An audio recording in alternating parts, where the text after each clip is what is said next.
Now the system of particles and rotation motion, part 4, video number 4.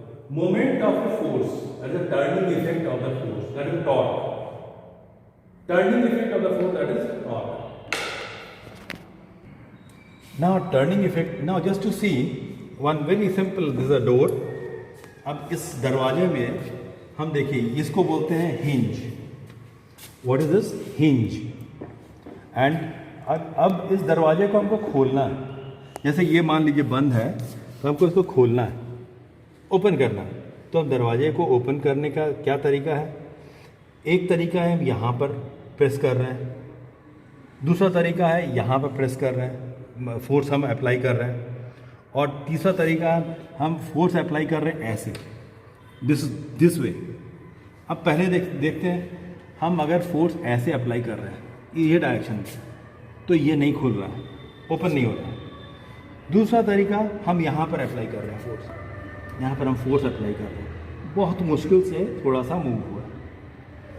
और यही वाला चीज़ अगर यहाँ पर हमें अप्लाई कर रहे हैं हिंज से एक परपेंडिकुलर डिस्टेंस पर, यहाँ पर हम फोर्स लगा रहे हैं, तो ये बहुत आसानी से खुल जा रहा है. It is easily it opens. अब ऐसा क्यों हो रहा है उसके बारे में हम लोग डिस्कस करेंगे.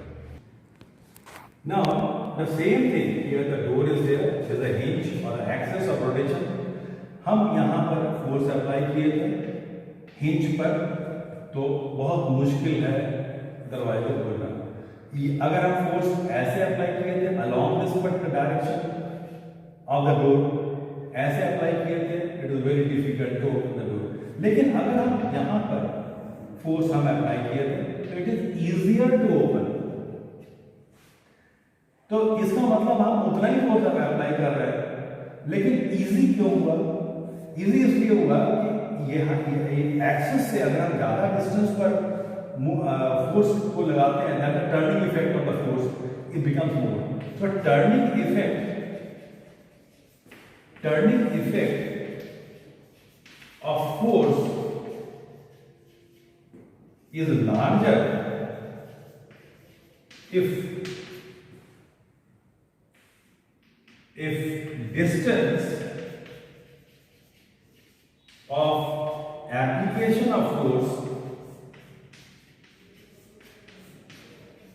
distance of application of force from the axis of rotation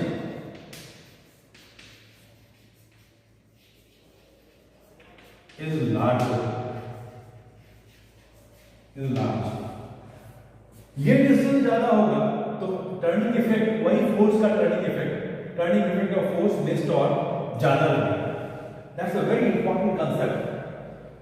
So that's why I have shown with the help of the door.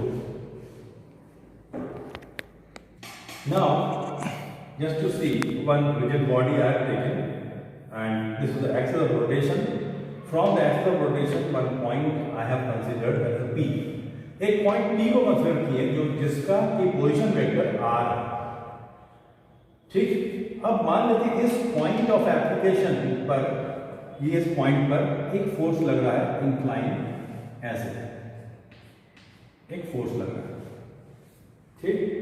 और ये जो फोर्स है पोजीशन वेक्टर के डायरेक्शन से एक एंगल बना रहा है थीटा, और ये फोर्स दो कंपोनेंट में ब्रेक हो जाएगा. कौन कौन सा? एक कंपोनेंट ये कंपोनेंट. इस कंपोनेंट को बोलेंगे एफ आर और इस कंपोनेंट को बोलेंगे F T. F R means radial force and this is your tangential force. Means ये फोर्स अब दो कंपोनेंट में ब्रेक हो गया, F R and F T.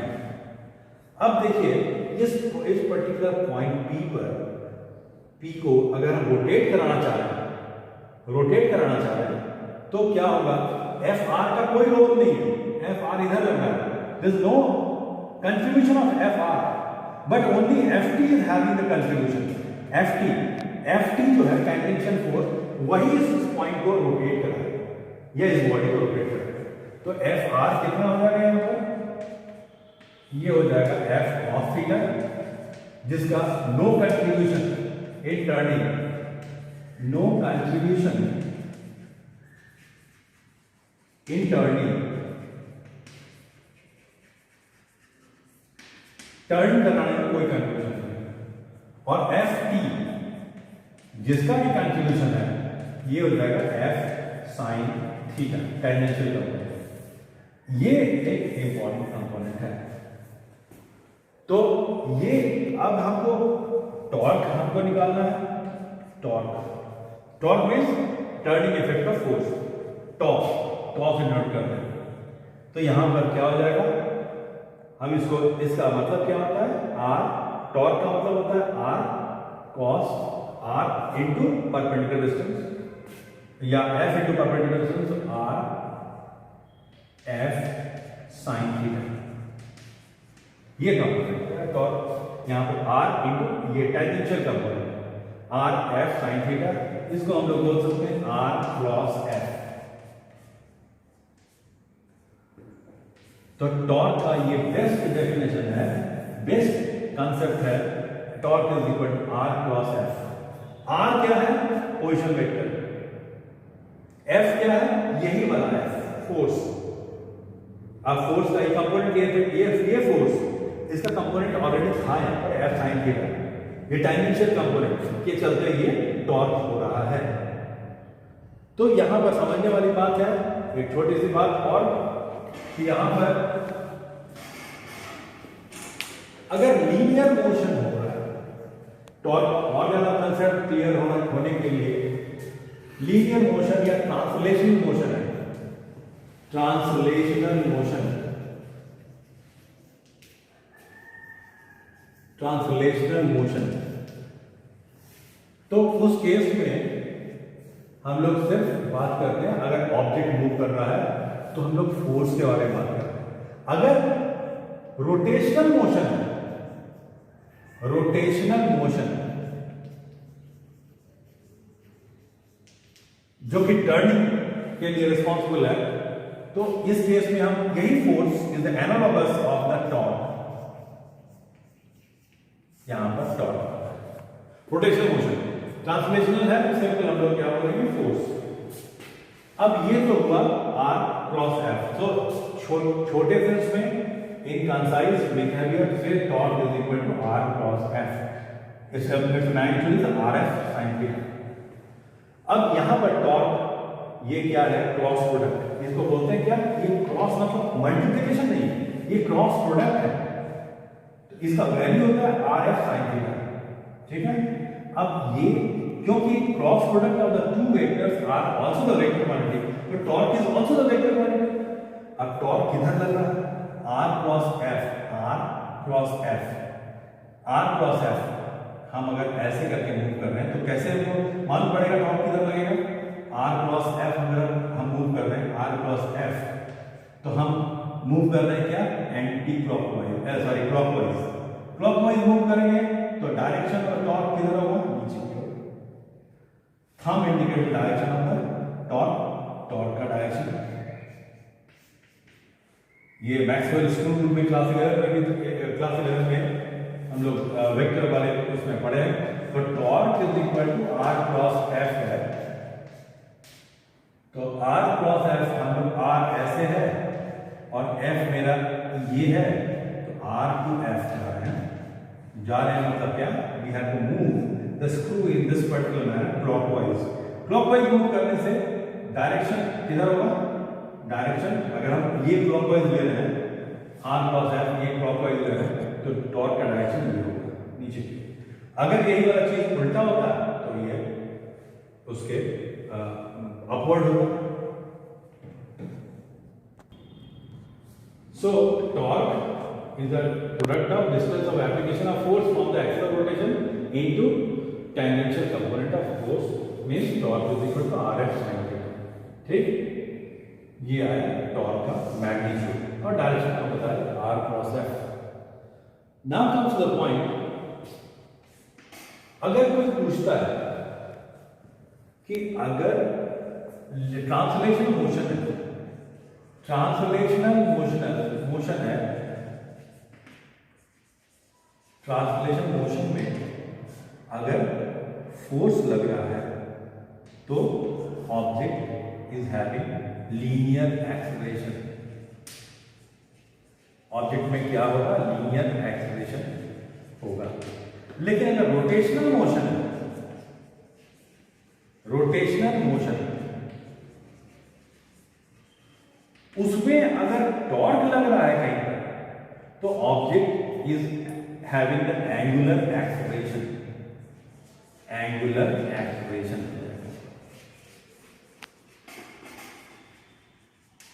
बस यही, ये एनालॉगस इसको बोलते हैं, ठीक है। और डोर के बारे में आपको बताया अभी। अब हम लोग बात करते हैं कि अगर ये जो टॉर्क है, यहां देख लीजिए, ये torque, now torque in Cartesian coordinates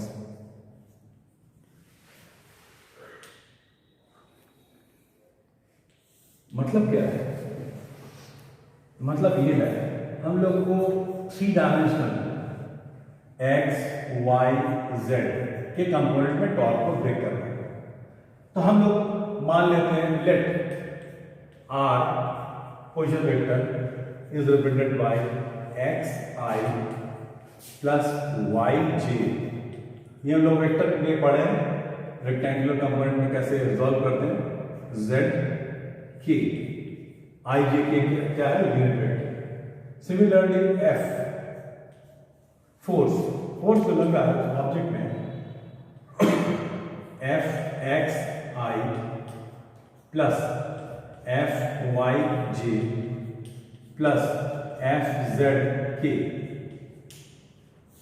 तब टॉर्क क्या हो जाएगा? टॉर्क इज इक्वल टू, हम जानते हैं आर क्रॉस एफ। टॉर्क को भी अगर हम लोग रिजॉल्व कर दें, I top X plus J top Y plus K top Z.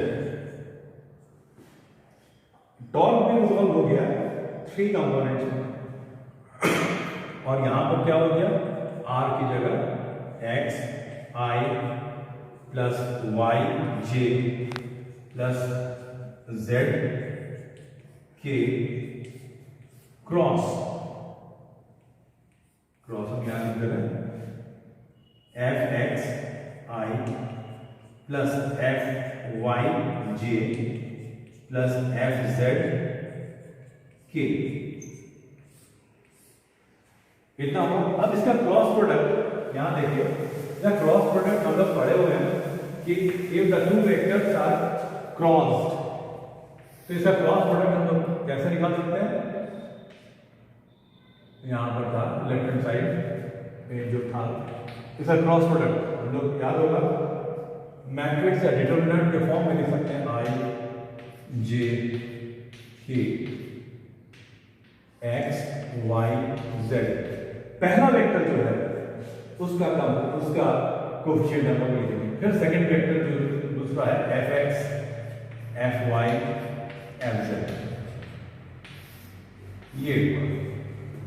और लेफ्ट हैंड साइड में क्या था? लेफ्ट हैंड साइड में वही I top X plus J top Y plus K top Z. अब इसको हम रिजॉल्व करेंगे तो मेरा क्या होगा? आई कैसे करते थे? This into this minus this into this means Y F Z minus Z F Y, this plus J F X F Z minus Z F X यहां उल्टा होता था, J into Z F X minus X F Z plus K ऐसे आ गया, फिर X into F Y minus Y into F X, इतना अब ये दोनों को अगर कंपेयर करते हैं तो tau X is equal to this,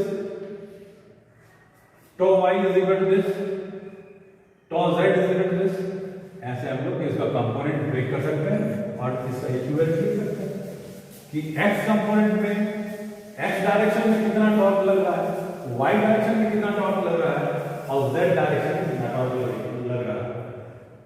तो यहां पर देयरफॉर हम लिख सकते हैं tau X is equal to Y F Z minus Z F Y. ये टॉ एक्स, टॉर्क का एक्स कंपोनेंट, टॉ वाई कितना हो जाएगा Z F X minus X F Z, tau Z is equal to X F Y minus Y F X. यही होता है rectangular component में resolution torque का। तीनों कंपोनेंट में हम लोग उसका वैल्यू लिख दिए टॉर्क का, कितना कितना टॉर्क लगेगा। Okay, so to conclude, torque क्या है? Turning effect of the force. Torque का वैल्यू कब इंक्रीज होगा? जब या तो फोर्स का वैल्यू मैग्नीट्यूड इंक्रीज हो जाए या हिंज से उसका डिस्टेंस बढ़ते जाए, यहां यहां यहां और इजी हो जाएगा। तो वही टॉर्क का, वही फोर्स का इफेक्ट ज्यादा हो जाएगा और torque is equal to R cross F and then resolution of this torque in 3 components, Cartesian components. Okay, thank you.